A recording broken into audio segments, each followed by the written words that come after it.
Bueno, bona tarda.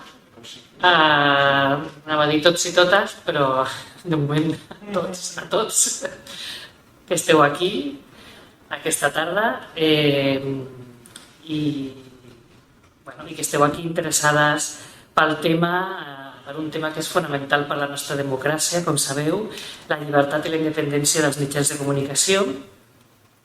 I només fer una mica de prèvia, com sabeu, bueno, alguns sabeu, fa uns mesos, doncs, el Sindicat de Periodistes de Catalunya, però també juntament amb altres organitzacions de la societat civil, sindicats, associacions de veïns, van assignar un manifest conjunt precisament perquè entenem que el dret a la informació és un bé comú que pertany a la ciutadania, no? Que és un dret fonamental, constitucional, estatutari, imprescindible per exercir altres drets i garantir la democràcia. Però avui, com sabeu, aquest dret està amenaçat. Ens enfrontem a processos de concentració mediàtica cada vegada més preocupants, a la proliferació de pseudomitjans digitals i de plataformes que difonen informacions totalment falses, i també a la falta de mecanismes efectius per protegir la llibertat i el pluralisme dels mitjans de comunicació. En aquest context, diguem-ne que les institucions europees han actuat i es va aprovar el Reglament Europeu sobre la llibertat de mitjans de comunicació, l'anomenada ENFA, amb les sigles en anglès, que en principi ha de transformar i unificar la manera en què protegim el dret a la informació a tota Europa. Entre altres coses, el que es pretén amb aquest reglament és garantir el pluralisme mediàtic, la transparència en la propietat dels mitjans de comunicació, el posar límits a la ingerència política en els mitjans i per exemple, també en l'ús de la publicitat institucional com a medi de control. És una norma que és d'obligat compliment, és un reglament, no? Els reglaments són d'obligat compliment per als estats membres i hauria d'estar plenament en vigor des de l'agost de l'any passat. Però aquest reglament s'aplicarà només si hi ha una voluntat, no? dels governs, dels diferents governs, tant aquí a l'estat espanyol, al govern de l'estat, com també a les comunitats autònomes, no? Per això precisament aquest debat ara el fem aquí des del Sindicat de Periodistes, no? Perquè també té un paper molt important a desenvolupar doncs, aquest reglament la Generalitat de Catalunya, en aquest cas el Govern de Catalunya, i que posen recursos i voluntat política per fer realitat aquests principis. Bé, això a Catalunya aquí significa crear un marc legal ambiciós que garanteixi la transferència sobre els mitjans, ja ho hem dit, que freni la concentració mediàtica, que protegeixi els i les periodistes, no? Per això per nosaltres és molt important, i que s'estableixin organismes independents capaços de vetllar per la qualitat de la informació que reben els ciutadans i les ciutadanes. Llavors, avui venim a parlar sobre aquesta necessitat, sobre com s'està o no implementant aquest reglament, tant a l'estat espanyol com en concret a Catalunya, i per això comptem amb, ara va dir 3 experts, però hem de disculpar la Marta Monteagut, que ha tingut un problema de salut d'última hora i no ha pogut venir, ens sap molt de greu, però hem d'agrair sobretot la participació del Marc Melillas, el director general de mitjans de comunicació de la Generalitat de Catalunya, per acceptar aquesta invitació. Agraïm moltíssim. I després també tenim amb nosaltres el Francesc Ràfols, que és el secretari general del Sindicat de Periodistes de Catalunya. I bé, primer de tot, doncs, per començar, el manifest el teniu aquí darrere, si el voleu veure, crec que explica bastant bé el que demanem no només des del Sindicat de Periodistes, de les organitzacions de periodistes de l'Estat i altres organitzacions de la societat civil, però si el Francesc ens pot explicar doncs, això, una mica com, doncs això, què és el que volem, què és el que demanem amb aquest reglament. Hola, bona tarda, gràcies per ser aquí. També gràcies al Marc Melillas, que també ens ha dit que està també una mica perjudicat de salut i per tant doncs agraïm que hagi fet l'esforç. Lamentem no haver pogut substituir la Marta Montagut perquè ha estat una cosa molt d'última hora. Ella mateixa ens havia buscat també qui la pogués substituir. Hem buscat altres vies però en tant marge de temps doncs no ha pogut ser. I aquest és un acte que fa molt de temps que perseguim d'organitzar perquè ens sembla molt important com a sindicat fer això. Tots ho sabeu, nosaltres som un sindicat de periodistes i el nostre objectiu és lluitar per la millora de les condicions laborals en què treballen els periodistes i, per l'altra, garantir el dret a la informació de la ciutadania. En aquest sentit, aquí no hem vingut a parlar d'una cosa de periodistes, sinó que hem vingut a parlar d'una cosa que implica el conjunt de la ciutadania, en la qual els periodistes, els periodistes, en som responsables. Llavors, nosaltres, des de fa molt de temps, anem al darrere que es reguli el dret a la informació de la ciutadania. Tenim l'Estatut, té l'article 52, que a més em van poder dir que si existeix aquest article 52 a l'Estatut és gràcies al sindicat de periodistes que van posar molt la banya a la fase de redacció d'aquest estatut perquè hi hagués un article que contemplés el dret a la informació de la ciutadania i així és, perquè aquest dret també està reconegut a l'article 20 de la Constitució espanyola i a l'article 19 de la Declaració Universal dels Drets Humans. O sigui, estem parlant d'una cosa molt important. I en aquest sentit és d'agrair que les institucions europees, com a dit l'Helena, hagin fet aquest reglament d'obligat compliment i que ara per nosaltres és una eina fonamental per aconseguir això que perseguim, que és que hi hagi un marc jurídic per garantir la ciutadania el seu dret a rebre una informació de qualitat, veraç, contrastada, plural i que en el cas dels mitjans públics a més ha de ser neutral. I per tant aquesta és la segona gran pota d'activitat nostra, però que i a més també ens plau que això hagi coincidit amb la data de l'1 i el 3 de maig, que com sabeu sempre hem considerat dues dates juntes perquè un periodista precari difícilment serà un periodista independent i per tant sempre hem juntat això i que poder fer aquest acte al voltant del 3 de maig, tot i que avui ens centrem bàsicament en el dret a la informació a partir d'aquest manifest és important. I per què és important aquest reglament? Que nosaltres reclamàvem que s'apliqués també aquest reglament, és obligat compliment, ho han de fer els estats i la responsabilitat principal pertany al govern espanyol. Però també és veritat que entenem que la Generalitat de Catalunya té marge per actuar en aquest àmbit i és el que d'alguna manera amb aquest manifest i aquests actes que volem anar fent, aquest i altres que anirem fent, és el que volem aconseguir. Perquè aquest reglament preveu una sèrie de coses que aquí es poden fer. Per exemple, la creació d'un organisme independent que vetlli pel compliment d'aquest reglament.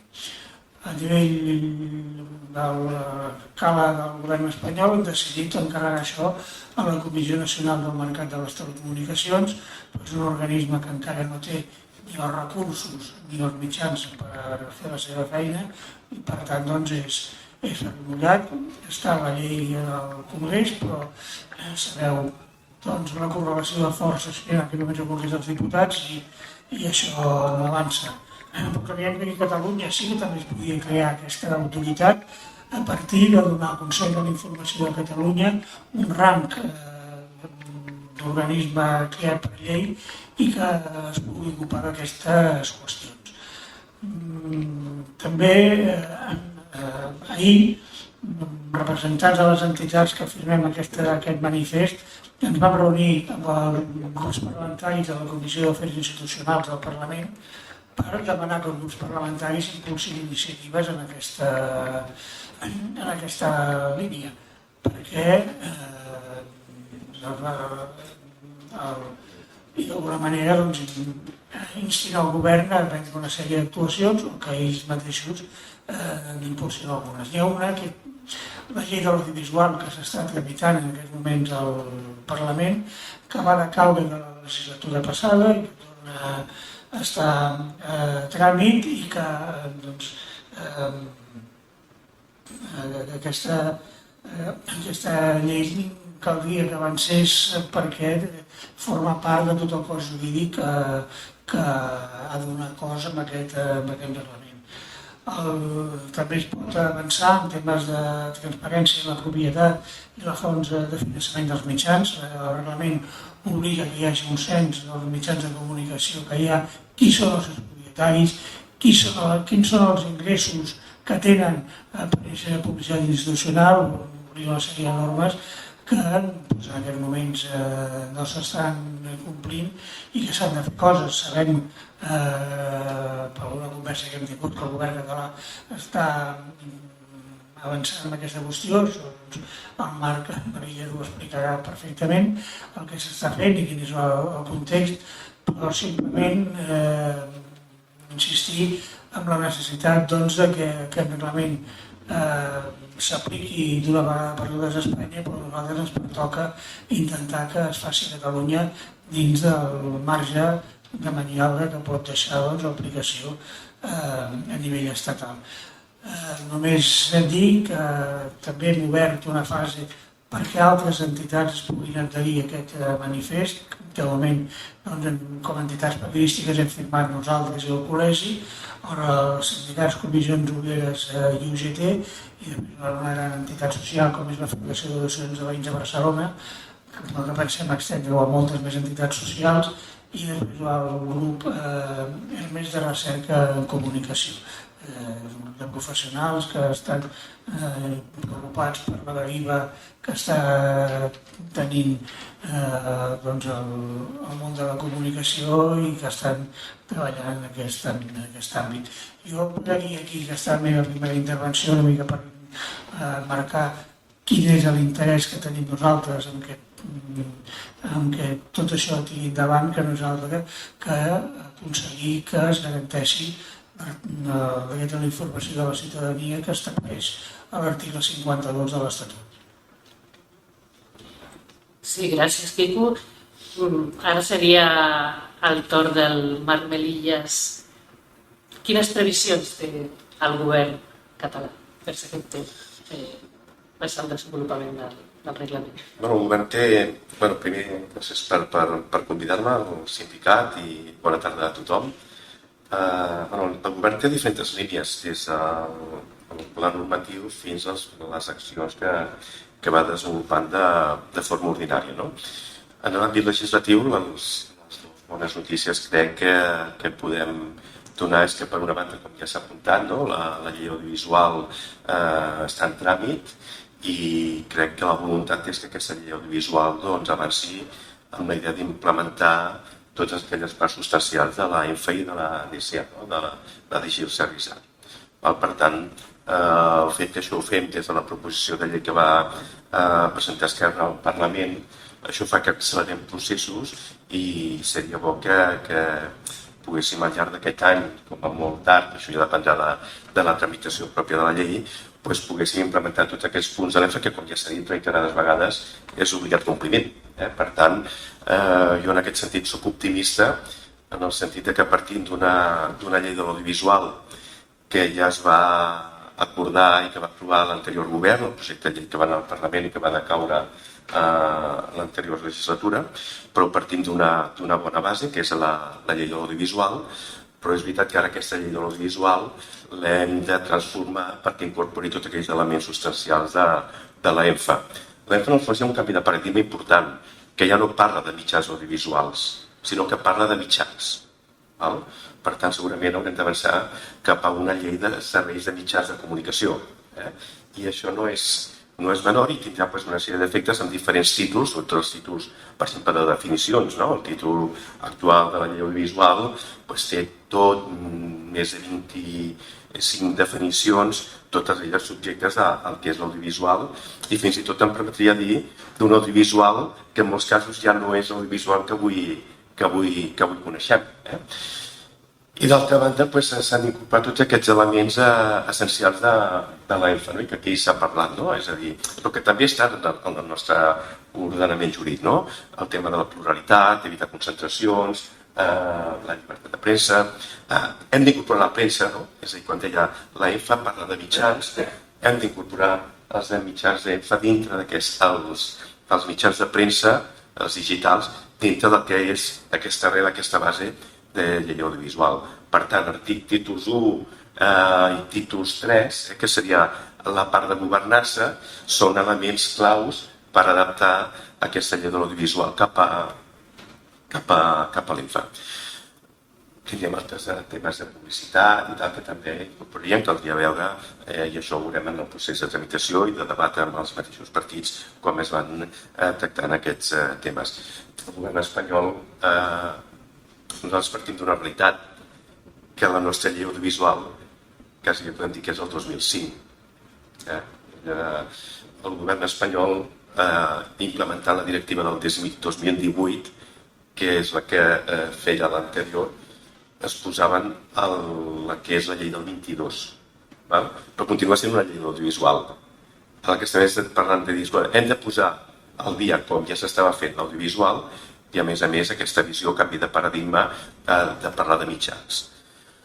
I quan parlem de mitjans aquí hi ha dos temes importants. Un, que va que és el títol, que és la governança, i aquí doncs qui és l'organisme regulador que ha de complir aquesta funció. Òbviament no és el govern, sinó per això hi ha uns organismes independents. A Catalunya tenim el Consell de l'Audiovisual de Catalunya, un organisme regulador reconegut a l'Estatut, però que és de l'audiovisual. Per tant, cal plantejar-nos si l'organisme regulador que ha de fer aquest rol ha de ser la creació d'un organisme o adaptar el Consell de l'Audiovisual perquè assumeixi aquesta tasca. I això ho veurem també en les posicions que vagin prenent els diferents grups en la tramitació d'aquesta llei. Un Consell audiovisual que de forma també ve d'una llei del 2000, es van fer algunes modificacions, però també un Consell audiovisual que és de l'audiovisual i que hauria de convertir-se, si va en aquesta direcció, en un Consell de mitjans. I aquí després vendríem com aquest organisme es relaciona amb l'organisme regulador espanyol i europeu. És a dir, el regulador europeu, que també hem canviat de nom, té una relació amb els estats. I nosaltres aquí hem de veure com aquesta relació, evidentment, totes les tasques que s'escriuen de l'EFA les fa, en aquest cas a Catalunya, el que és el Consell de l'Audiovisual, si així s'estima.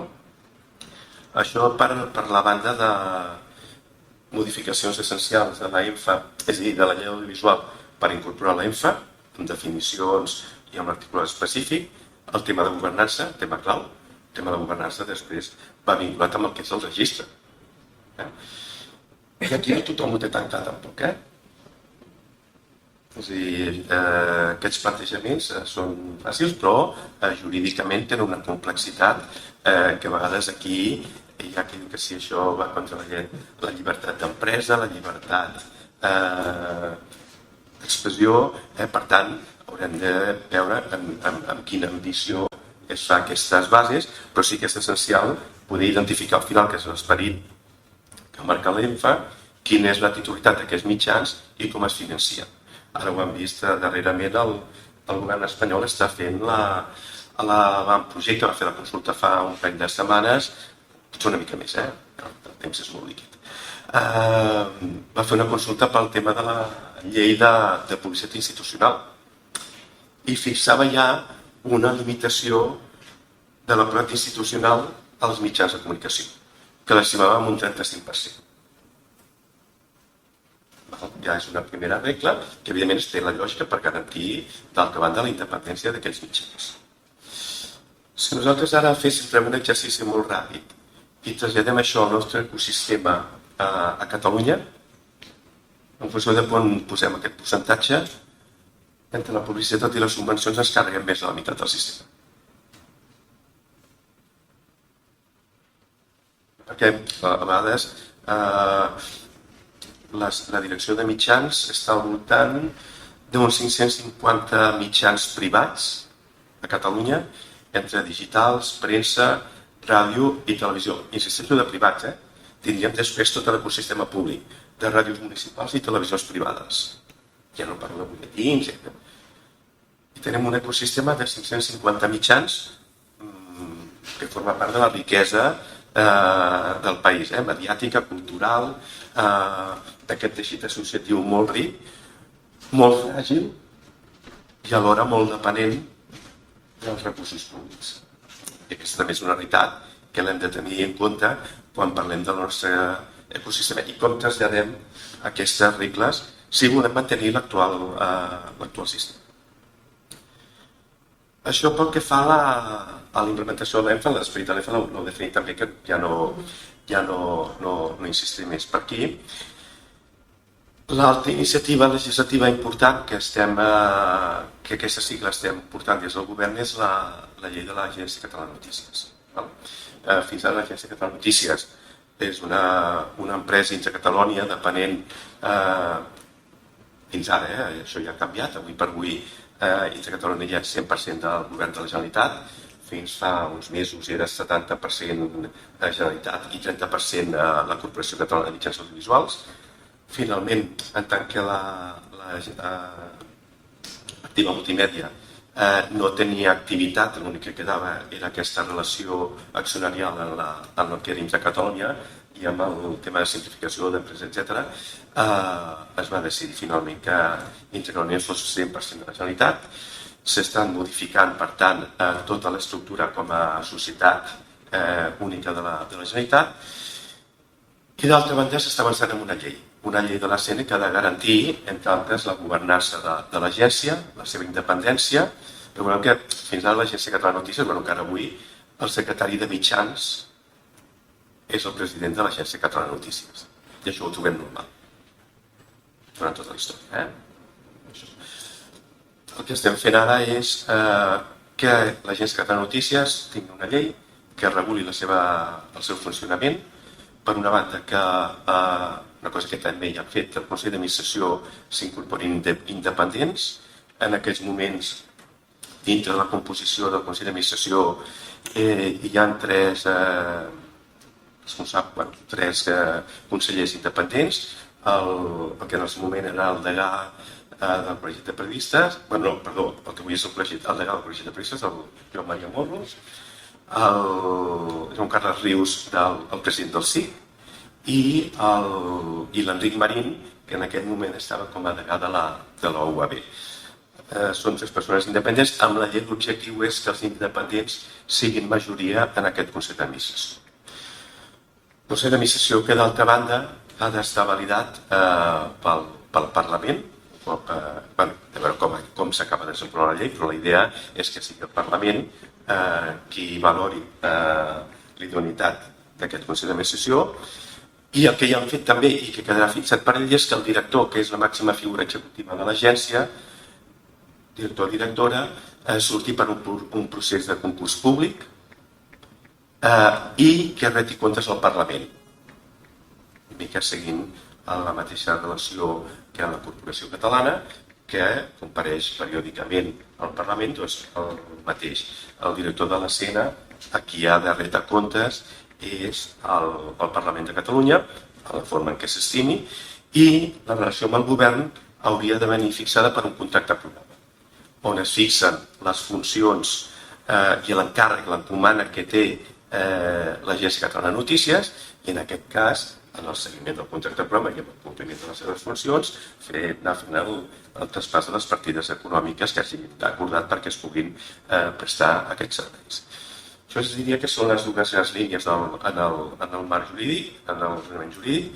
L'Agència Catalana de Notícies, projecte de llei que està treballant el govern i que pensem que el projecte el podríem tenir acabat abans d'acabar l'any i per tant que ja el poguéssim enviar al Parlament.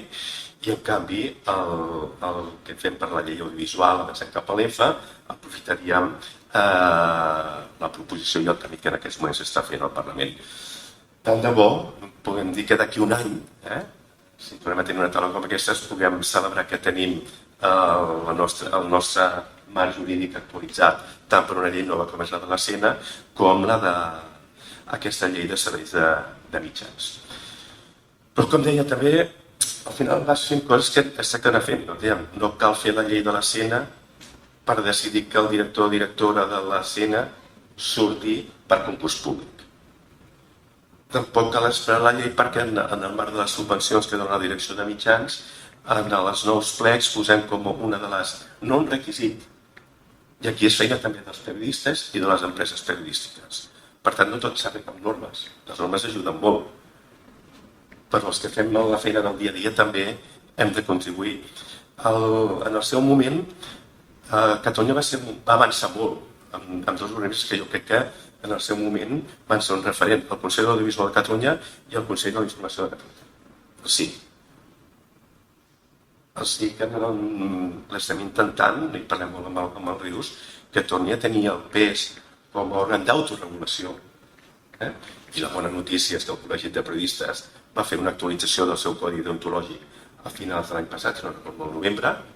Per tant, actualitzem el codi deontològic, actualitzem, parlo ara com a sector. Jo és que em perdonarà, però molts cops em poso més a la banda del sector que en el que ara avui em toca, però penso que com a periodistes, una actualització del codi deontològic, una posada al dia, però això dependrà més de les empreses que no que el govern de la Generalitat incentivi o provoqui o subvencioni el Consell de la Informació. La informació té valor en tant que les empreses periodístiques li vulguin donar valor.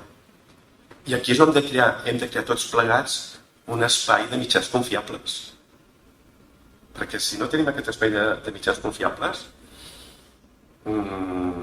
jo, la veritat, en el terreny personal, abans no estàvem parlant, tot el que es ve amb la intel·ligència artificial és que l'ENFA ja està caducada. És a dir, en aquests moments ja hi ha sistemes d'intel·ligència artificial generativa en vídeo que ja no podem distingir si és veritat o no és veritat. Els sistemes de xarxes socials, és a dir, d'aquí 4 dies, és que la música, tot, crees... No podrem diferenciar. El principi de veracitat essencial és que no podem diferenciar-ho. La Carme Artigas ho deia en una conferència, és que haurem de marcar... Si no tenim un segell, i és molt fàcil petar-ho, no sabrem el que és veritat i el que no és veritat. Els documents de l'Epstein ja no sabem si són veritat o no. I aquest és un problema que tenim com a societat i això fa trontollar el sistema i la democràcia. Per tant, els espais confiables, la confiança de la ciutadania, la metàfora, la imatge que va utilitzar el Gabilondo, Iñaki Gabilondo, al Congrés de Periodista i al Congrés de la ràdio, ara fa un any, els espais d'aigua, els pous d'aigua potable. Hem de tenir aquests espais saludables i que la gent, en un moment donat, es podrà contaminar, però quan vulgui verificar alguna cosa, pugui anar als mitjans tradicionals públics o privats, perquè són aquesta font de garantia. I en aquest compromís han d'estar tots, els mitjans i les administracions, per fer-ho possible. Sí, precisament,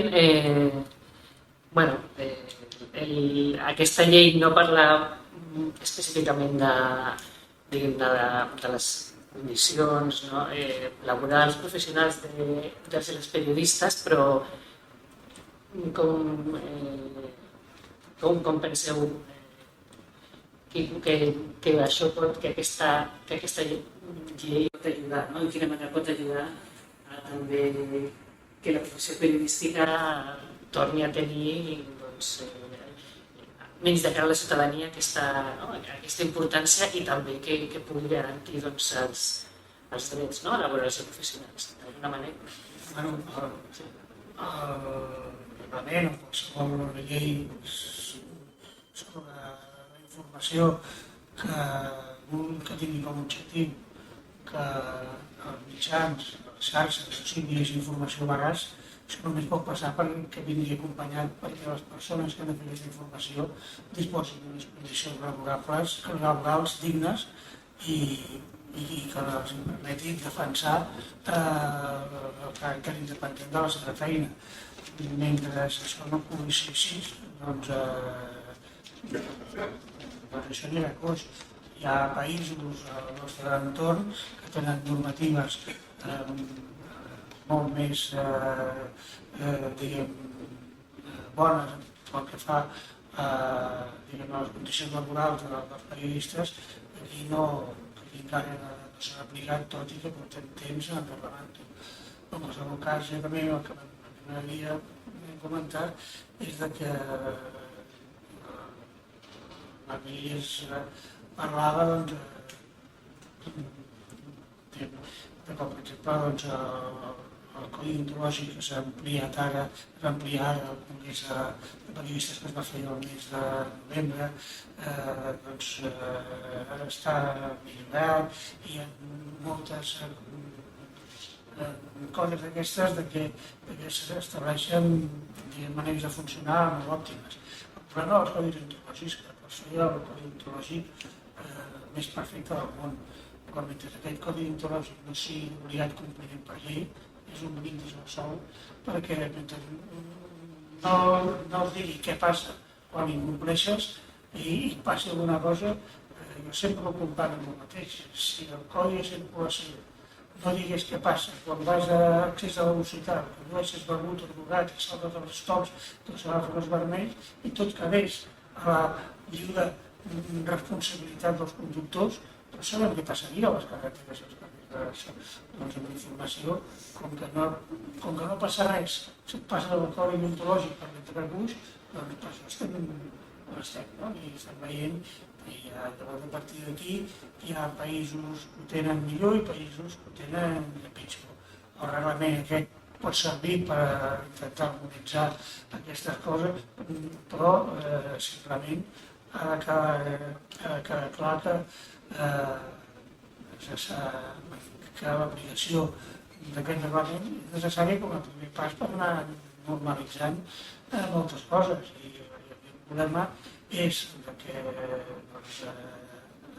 l'escala estatal no diré com més fresc que està a l'aigüera perquè s'han fet coses, però en aquest moment la correlació de forces al Congrés dels Diputats impedeix acabar de tancar el cercle i implementar una sèrie de coses perquè els temes no avancen i tot ja ho coneixen encara millor.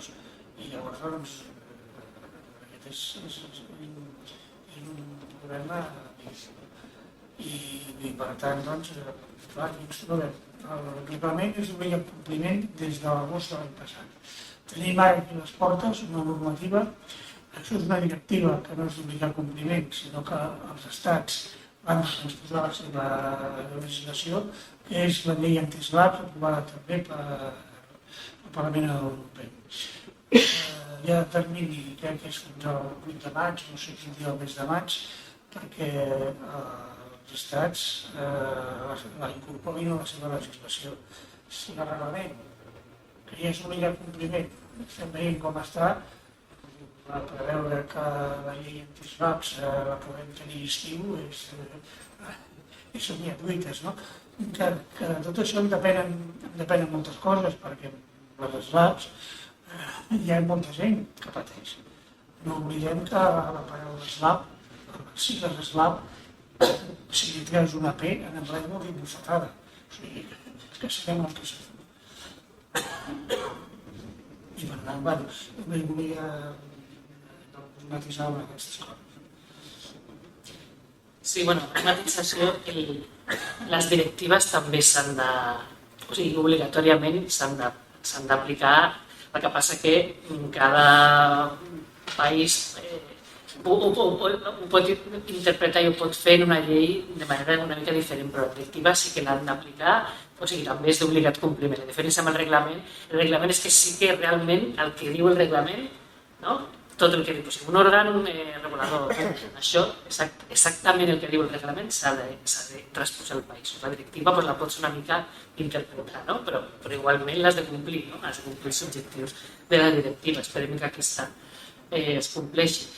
Sí, per suposat, no només cal que es desenvolupi aquest reglament, sinó també això, altres lleis anti-SLAPP, el tema del secret professional, el tema de la directiva de serveis digitals, que això jo crec que encara és quasi més important perquè afectaria a les grans plataformes socials que realment és qui estan també una mica tenen un paper en el tema de la difusió de les fake news i de les notícies falses i de la desinformació, i també entenc que certa legislació laboral també és necessària, com el tema de la regulació dels periodistes a la peça i tot el que és a l'entorn de la regulació laboral. Es té en compte aquests aspectes encara que també la professió periodística, els professionals de la comunicació puguin exercir. De la Digital Service Act sí que ho he comentat abans, perquè hem de ser conscients també que en l'àmbit digital fins i tot els estats són petits, perquè és molt difícil. Ja s'ha vist a Europa amb una multa que va fa uns mesos a Meta, i la reacció automàtica del Trump va ser pujar arancels. I a Europa no hi ha més molt favorables tampoc.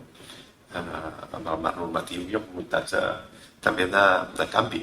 Aquí hi ha moltes tensions i hi ha gent que ens ha una certa preocupació de voler-se obrir debats en aquest sentit a Europa, perquè són normes que excessivament estan limitant, evidentment estan plantejades a Europa des d'una protecció del dret al ciutadà, a una informació veraç, a la protecció de les seves dades i tal, però no són els temps que corren en aquest moment que estem, i això també ho tenim damunt de la taula, i jo a més ho he vist com una preocupació.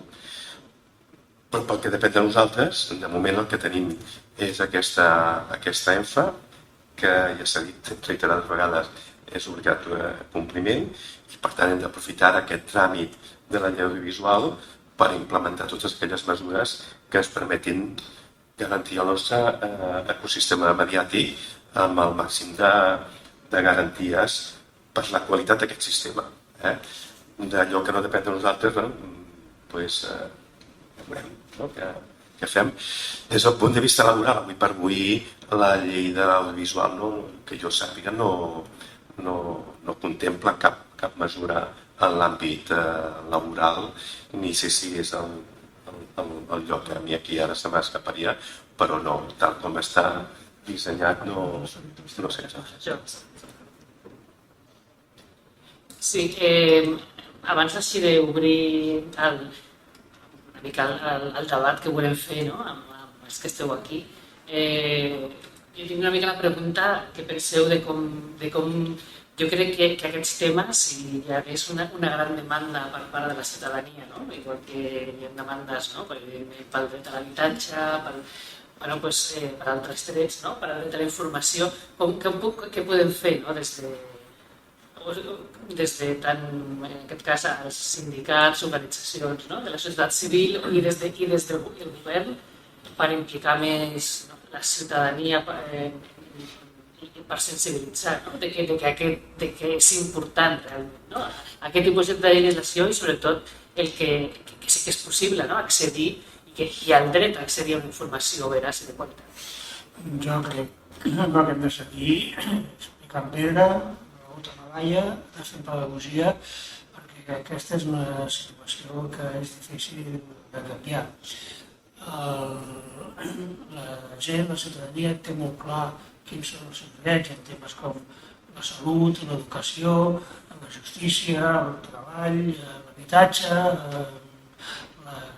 sí, tots aquests drets bàsics que reconeixen les societats democràtiques.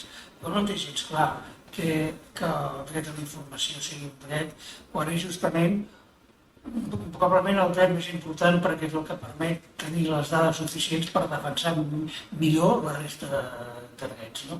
I encara hi ha gent que a vegades troba lògic que quan canvia un govern canvia el director de la televisió. Encara hi ha gent que creu que no, normal. No, no és normal. És que no canvien els metges quan canvia el govern, doncs no ha de ser normal i ens costa perquè en canvi la gent està molt descontenta de la informació que rep. Les enquestes, hi ha una que fa el Jack Dorsford i Reuters que mostra com la ciutadania espanyola és de les que més desconfia a Europa dels seus mitjans de comunicació, no? I per alguna cosa serà, no? I aquesta desconfiança que la ciutadania té cap al periodisme té molts pares i moltes mares. Probablement no tota la culpa és dels professionals de la informació, o alguna culpa de mi, alguna cosa hem d'assumir, però sobretot el que hem de seguir treballant perquè tenim una part important de la professió que tampoc és conscient d'això, és una assignatura que a les facultats de periodisme s'ensenya poc o no s'ensenya i que costa molt perquè també les condicions laborals fa que la gent s'ho pensi molt a l'hora de defensar les qüestions professionals perquè és complicat. Però com a sindicat nosaltres des de que vam néixer l'any 93 estem defensant això, estem fent pedagogia tant entre la professió com de la classe política com de la ciutadania. Potser estem més a prop que fa anys, però encara estem perquè sigui assumit que el dret a la informació és un dret tan important com el dret a la salut, a l'educació, a l'habitatge o al treball. Totalment d'acord, és a dir, el nostre ensenyament al dret a la informació no li dona el valor que li donen altres serveis. Segurament també la informació hi ha la sensació que és gratis, no? L'han donat gratuïta, fins i tot molts mitjans es van entregar a internet, en perspectiva sempre és fàcil dir-ho, no? Però vam decidir posar-ho tot gratuïtament a internet i a més ara el senyor de Google decideix canviar l'algoritme, decideix canviar el Discover i una gran patacada de mitjans que han hipotecat una part del seu negoci en la confiança de que internet era el futur. Per tant, com la ciutadania això ho percep com un servei gratuït i els mitjans al final el problema és, i com mantenim el sistema? La part pública ja fa un esforç important, però clar, fins ara això, la publicitat era un dels mecanismes. En aquests moments la publicitat està en caiguda lliure. Per què? Perquè se'n va a l'àmbit digital. Com financem tot el sistema? I aquí és un problema important. Bé, no és un problema laboral, però la derivada és que després això acaba tenint un problema laboral. I per això em preocupa la IA.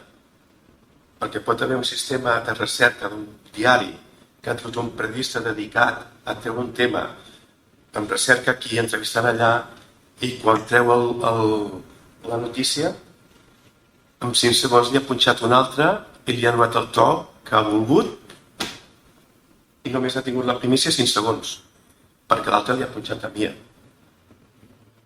Aquest és el món del tren. Com blindes, com garanteixes? La ciutadania li és igual, li arriba la informació. Quanta gent? La generació dels 20 anys, mira, llegeix els mitjans tradicionals, escolta les ràdios tradicionals, mira la televisió, no, jo m'informo per X, m'informo per TikTok. És la informació que té. I el vídeo que li ha arribat estan molt ben fets. I s'han fet simplement agafant aquella informació als navegadors. Però si els navegadors et fan resums de la notícia que t'ha tret a tu, però quan ja amb el resum tinc prou, no vaig a buscar la notícia. No, un article en profunditat, però si estem perdent capacitat de concentració, perquè tot és ràpid, vinga, 30 segons, un altre, tinc prou, jo ja estic informat. I aquest és un problema important. Només una cosa que crec que també hem de posar en valor. L'actual govern de la Generalitat no ha canviat la presidenta de la corporació. El nou ajuntament, no sé, està passant una relació de televisions públiques a Catalunya. Han hagut canvis d'alcalde i no hi ha hagut canvi de director. Perquè també a vegades, home, sí que han millorat. Vull dir, perquè a vegades també està bé que siguem autocrítics i hem de ser els primers, però, home, jo crec que sí que hem millorat amb moltes coses. Una altra cosa seria les situacions de bloquejos que es produeixen amb els temps, amb els consells, però clar, jo diria que actualment els governs no canvien a riu i canvio el director, per donar un missatge positiu. Però em preocupa molt, certament, la socialitat del sistema. Quins són els nous models de negoci? Cada cop veiem més els diaris, els mitjans, muntant actes com un sistema de finançament. Tornar a prendre valor la comunitat, vincular directament amb la ciutadania i crear comunitat i crear espais confiables, però quasi bé amb la relació ja personal. És a dir, el concepte del mass media, que havíem estudiat més jo quan estava a l'UAB, que escolta amb la televisió, la ràdio i emet a tothom. Això s'ha trencat, tu has de treballar, has de tenir la confiança i aquest és l'element clau. Jo quan vaig agafar em van proposar la direcció de mitjans, a mi em costava entendre una cosa perquè tot va molt ràpid, però fa 2 anys la TDT l'estàvem matant. La TDT era així. Europa deia que no garantia la continuïtat de la TDT més enllà del 2030. Llavors jo m'incorporo a l'octubre del 25. Llavors, però què passa aquí amb la TDT? Perquè ara de cop i volta el govern espanyol ha aprovat el Pla Tècnico Nacional de la Ultra T. Llavors, vaig informar, però escolta, però no diem, no, és que va haver una reunió on Europa va decidir ampliar el plaç de la TDT amb el compromís que els operadors avançarien cap a l'Ultra HD amb la idea que la televisió TDT sigui més, doni més qualitat, doni més serveis, etc. Fent un ús més eficient de l'aspecte radioelèctric. I el que era important, no solament per les teles públiques, sinó també privades, igual que les ràdios. Al darrere d'una llicència hi ha un responsable. A internet no. A internet és l'oceà que deia la persona amada, l'Iñaki, no? És l'oceà. Tot queda amb un munt d'informació i perdoneu perquè és una sessió que he tingut aquest matí i cada cop hem contingut més diferent perquè el volum en què la IA generativa està creant vídeos és brutal. Llavors, clar, comença a ser un espai molt poc confiable. Per tant, l'editor, el llicenciatari d'una freqüència, és molt important, perquè aquí tenim un responsable que està assumint una responsabilitat editorial. I el que és important és que en el nostre marc jurídic garantim aquesta llibertat editorial i garantim un ecosistema el més plural possible. Però també l'hem de fer sostenible econòmicament. Com es financia? Perquè els models de finançament dels mitjans tradicionals està canviant de dalt a baix i la preocupació dels 500 mitjans amb els que tinc una relació permanent és la gran preocupació. La publicitat se'n va i no tornarà, o almenys d'una forma immediata. Llavors aquest és per mi un element clau i evidentment va vinculat. Si no tenim un ecosistema sostenible, difícilment tindrem uns periodistes amb una contractació correcta que pugui fer la feina com pertoca, però clar, que no tinguem vampirs, perquè al final tot aquest món digital vampiritza tota la feina professional que puguem fer. Però passa amb el nostre sector, passa amb la recerca i passa en qualsevol àmbit, no? Doncs sí, hi ha molts temes aquí que han sortit. És el moment de preguntes, comentaris, no? Perquè volem que sigui un espai interactiu. Hi ha un micro?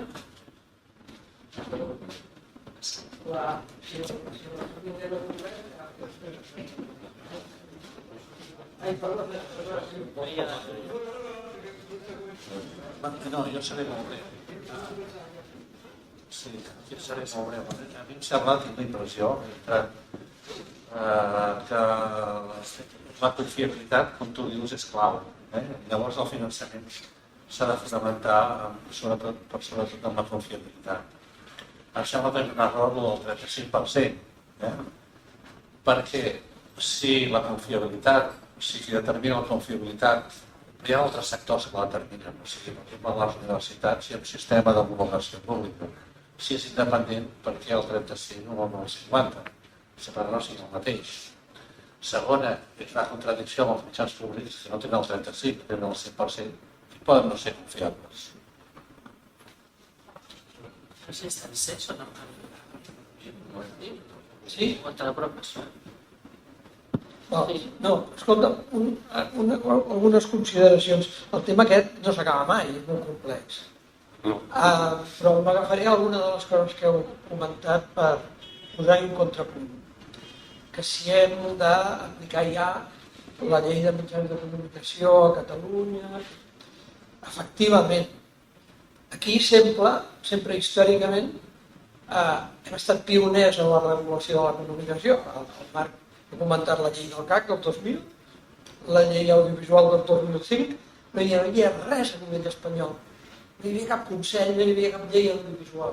Es va fer abans la llei aquí, i després la llei espanyola, la primera va ser una còpia de la catalana. D'alguna manera, aquí és només agafar-te l'Estatut, mirar el que l'Estatut et deixa fer, et deixa fer la Constitució, òbviament, i si vols fer-ho, fer-ho. Però, esclar, estem parlant de política, hi ha d'haver-hi voluntat política per fer-ho. Per tant, aquí no hi ha, diguem-ne, grans sostres legals per regular la comunicació a Catalunya, sobretot perquè la Unió Europea t'ho dona mastegat. És només aplicar aquí una mica els criteris de la directiva, de la llei, de les lleis, vaja, dels reglaments. Per tant, aquí, per exemple, si al final realment el govern porta al Parlament una llei de l'ACN i el Parlament l'aprova, també serà pioner. L'agència EFE no està regulada per llei, és un decret. Per tant, és a dir, també això seria pioner. Vull dir que aquí podem fer les coses, si volem. Ara n'hem de saber una mica, i també és veritat que aquest tema és molt complex. Abans, Quico, tu comentaves el tema de que si s'hauria de regular o no aspectes laborals amb la llei de la comunicació. No? A veure, la llei tot no ho pot regular, i menys en l'àmbit de la comunicació, que evoluciona i canvia des del punt de vista tecnològic tan de pressa que per molt bé que facis tu avui una llei, les lleis europees són pioneres, però per molt bé que les apliquis, és que ja arribes tard. La tecnologia haurà evolucionat, per tant, no cal que ens angoixem i pensem que la llei ho solucionarà tot. De fet, el que hem de tenir clar són els valors, l'ètica, els principis. I això ha de ser aplicable en tots els escenaris. No és fàcil, això han de ser els experts en dret que diguin com s'ha de fer, però no cal que ens obsessionem perquè les lleis ho regulin tot, perquè és que no ens en sortirem. I res, m'aturo aquí perquè si no us deixaria debatre. Jo només volia fer dues preguntes molt curtetes. La primera és que penso que això que estem fent avui afecta a molts periodistes, afecta tota la professió i sobretot afecta a l'audiovisual. Per has estat director de les xarxes de televisions locals, ho saps, la necessitat que hi ha en el personal i el periodisme audiovisual que se tingui una més consciència de les coses que es fan, la informació que es fa, realment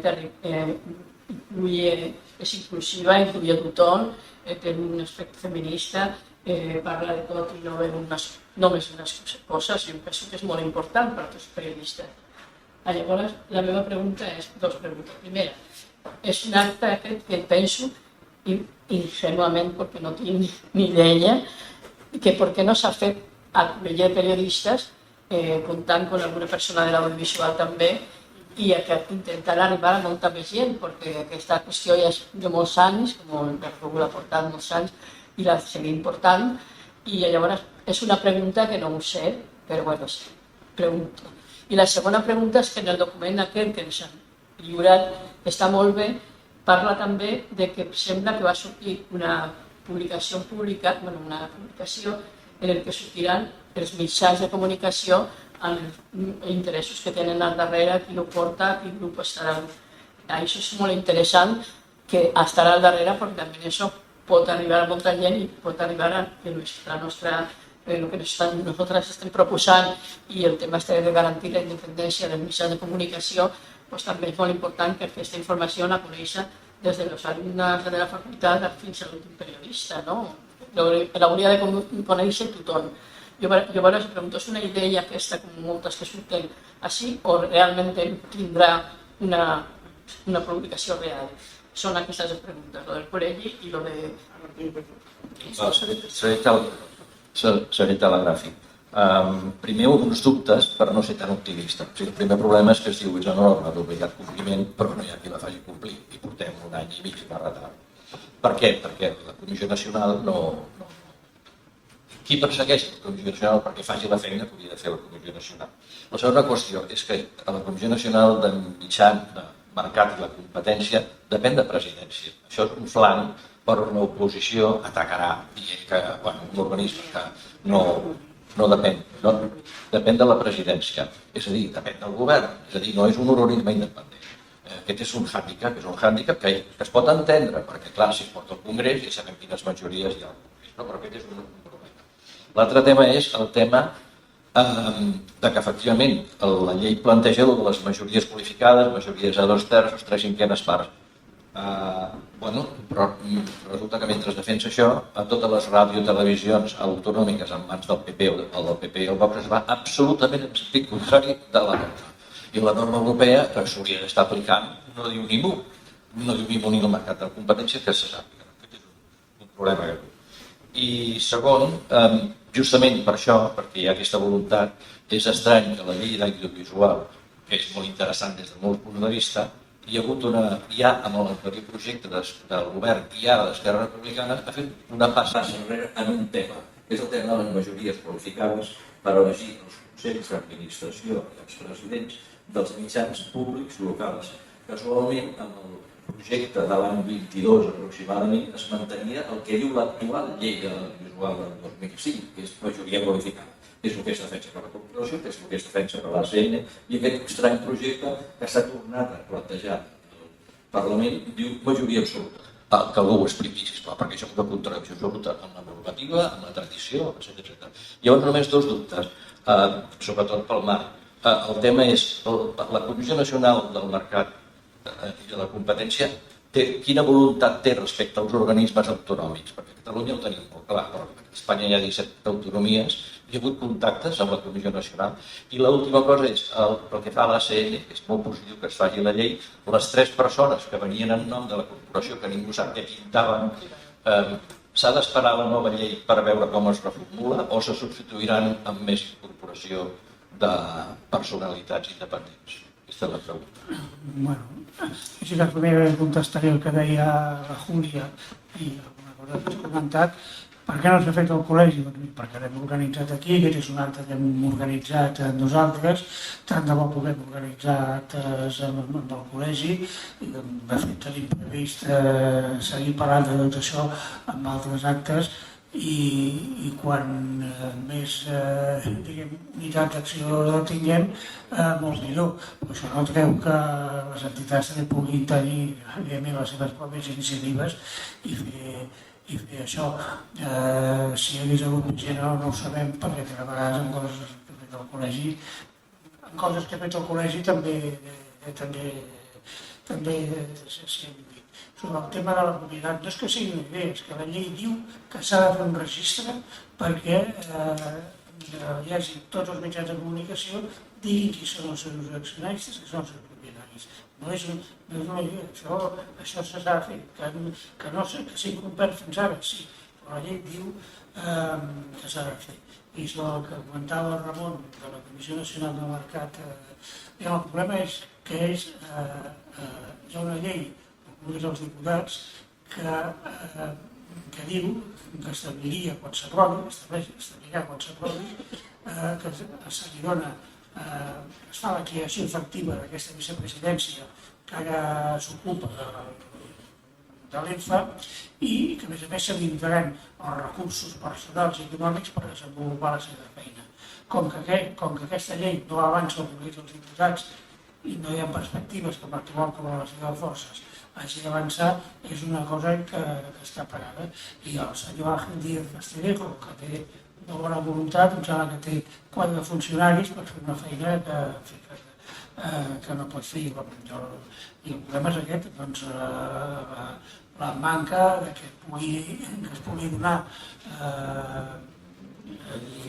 consistència jurídica a tot això que ha fet la Comissió Nacional, que a més no depèn de la presidència, sinó que depèn del Ministeri d'Economia, depèn del govern en qualsevol cas, i és una cosa que és lletja i que hauria de ser un tipus d'organisme, com sempre hem defensat. I per això nosaltres aquí proposem que aquí, quan es faci, si es transformi el Consell de la Informació de Catalunya en un organisme un rang creat per llei i que ja es creï de manera adequada sense les dependències amb el govern o que hi ha amb altres tipus d'organismes. Altres qüestions crec que... En els seus comentaris, com estava d'acord, no insistiré. En tot cas, sí que les preguntes més concretes han vingut en relació al tema del canvi que es va fer a l'anterior a la llei audiovisual, pel que és l'àmbit local. Si no recordo malament, per això ara no tinc confinat, però me'n recordo que recordar que les mateixes associacions municipalistes i la mateixa XAL va recolzar aquesta mesura per la situació de bloqueig que es dona en molts casos. Llavors, segurament, quan es va dissenyar la llei del 2005, havia un ecosistema polític que no té res a veure amb l'actual. I la situació del compromís dels 2 terços porta situacions de bloquejos, el qual deixa la governança d'aquests mitjans en una situació molt complexa. Per tant, diria que segurament quan es va prendre aquesta mesura, quan el govern d'Esquerra va adoptar aquesta mesura en l'ordenament, era per desbloquejar aquesta situació a instància dels mateixos governs municipals. Pel que fa a l'escena, de moment ara vam publicar l'avantprojecte, estem treballant a l'avantprojecte, suposo que ha de passar pel Consell Tècnic i el publicarem perquè tothom pugui fer les aportacions oportunes i esperem aprovar-lo el projecte de llei cap a la tardor. A partir d'aquí al Parlament la idea és mantenir la situació actual per no estar fent tants canvis sobre el mateix Consell. Per tant, entenem, o així hem acordat, de mantenir l'actual composició del Consell d'Administració de la CN fins que amb la nova llei que tornarà a comportar, però això serà ràpid, una modificació dels estatuts, perquè llavors aquesta llei audiovisual condicionarà els estatuts, però clar, això ho haurem de fer quan toca. I serà en aquest moment quan fixarem també les fórmules de nomenament o de composició d'aquest Consell d'Administració. Per tant, a la pregunta directa mantindrem durant aquest any i mig, fins que tinguem la llei aprovada, l'actual Consell d'Administració. Pel que fa a la CNBC, abans ho volia apuntar, hi ha 2 elements que al final no estem sols, no? I aquí tenim dos organismes molt importants al país, per una banda el regulador, que és el Consell d'Audiovisual de Catalunya, i per l'altra la mateixa corporació. I tenim uns organismes europeus, l'EU a nivell de les nacions europees, i abans era l'ERC, ara ha canviat el nom. Home, hem d'anar a l'obraset d'aquests organismes, evidentment, en coordinació amb la CNMC, hi ha hagut converses amb la CNMC, i de fet tenim un vicepresident de la CNMC que està a favor d'obra. Evidentment, la situació que és, ja s'ha dit també, és en la que està en aquests moments el Congrés i no permet aprovar aquells projectes de llei que es van aprovar i on també s'hauria de posar al dia la CNMC, si no recordo malament, amb la creació de 2 direccions més. Hi ha 4 direccions més per executar l'ENFA i fins i tot el que nosaltres ens estaria molt bé recuperar inclús aquell esperit que aquestes 4 direccions poguessin estar aquí a Barcelona, no? La CNMC té una seu en coordinació amb el CAC, ens consta que hi ha converses continuades amb el Consell Audiovisual. Espanya té 3 consells reguladors, el d'Andalusia, el de València i el de Catalunya. Jo diria que el de més pes, el de més experiència en el conjunt és el de Catalunya. Per tant, sí, a la pregunta, hi ha converses en aquesta direcció i hem d'avançar a la mesura que es desbloquegi la situació i abans i coincideixo, no és per ser ara optimistes, és a dir, la situació és la que és i també n'hem de ser conscients, però la idea és aquesta, que els dos òrgans, la corporació amb l'EBU i el CAC amb la CNMC és un element clau, perquè al final compartir coneixement, compartir pràctiques, compartir experiències del problema que tenen, no hi ha gaire diferència dels mitjans d'aquí amb altres mitjans d'Europa i per tant els mecanismes d'autoregulació, també els d'autoregulació, però en aquest cas com estem parlant del CAC ha d'estar aquí, és a dir, CNMC i IARGA. No sé si m'he deixat alguna pregunta més.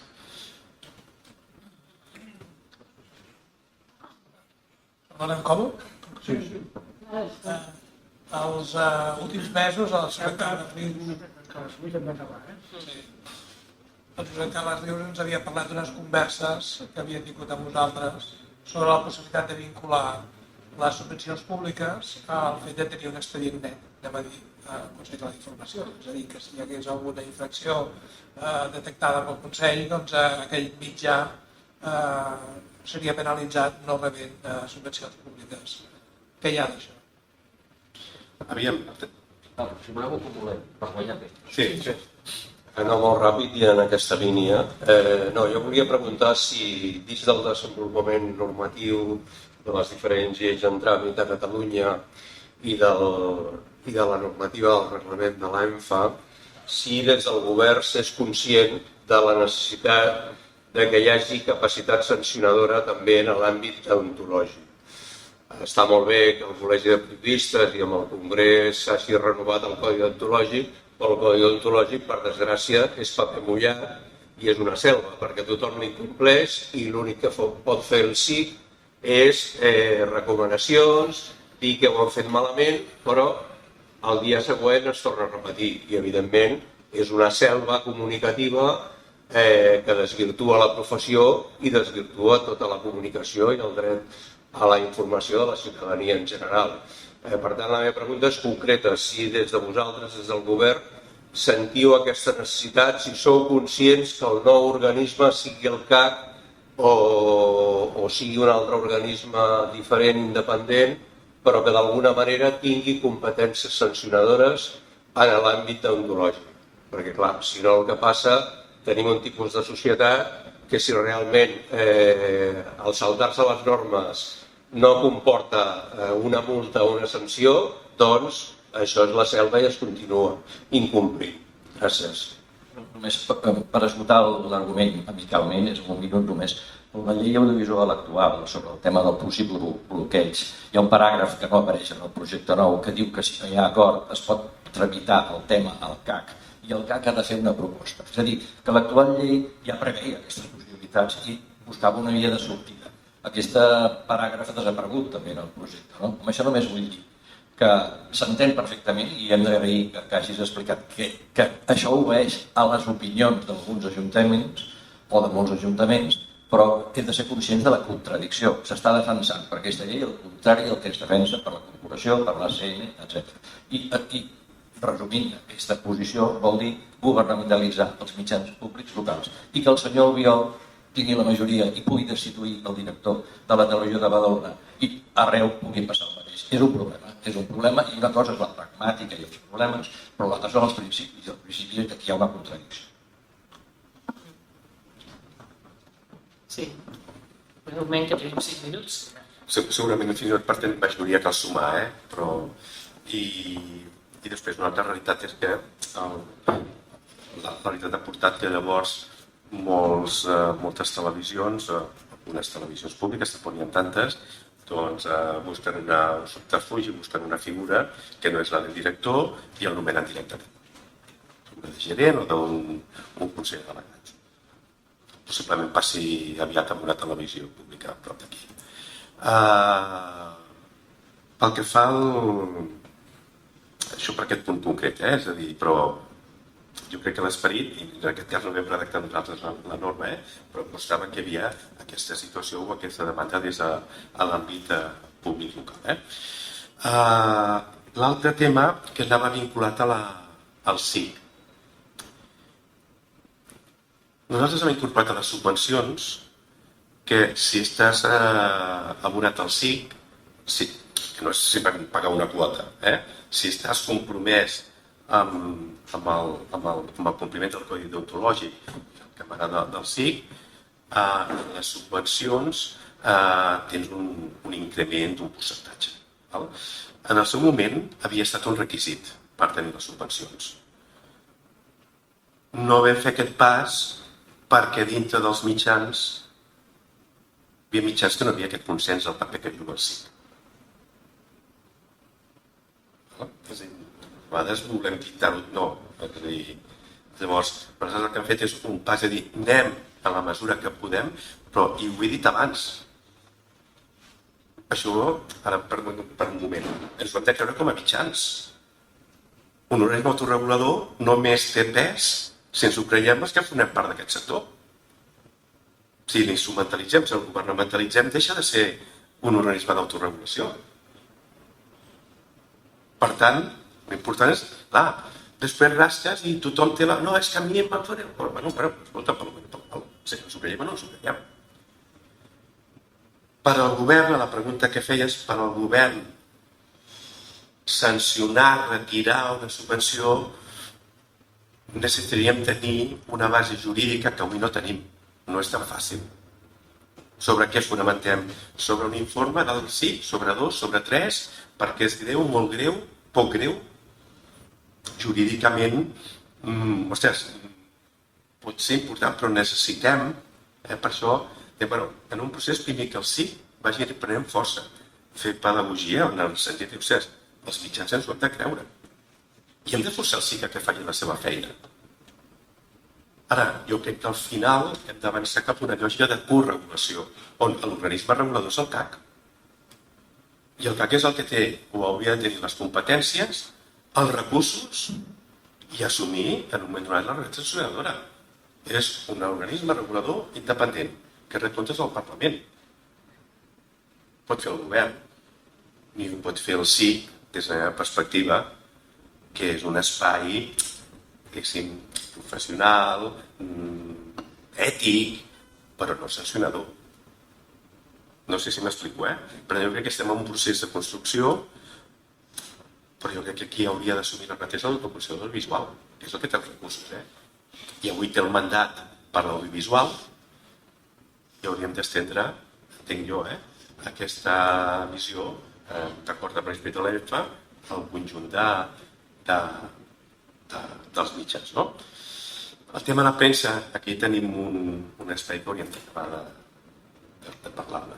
també té la seva lògica, l'audiovisual té una regulació, té uns principis i unes obligacions pròpies, i la premsa en té unes altres, i això és el que hauríem d'acabar d'assumir. Però jo crec que el plantejament és com vestim, com lliguem aquesta lògica de corregulació entre un organisme d'autoregulació professional i un organisme regulador independent, que és el que té el mandat de garantir la salut del nostre ecosistema. I posem-nos regles que podem complir. Posem-nos regles que podem complir, perquè a vegades ens posem regles que després són molt generosos després amb una interpretació perquè tot pugui passar.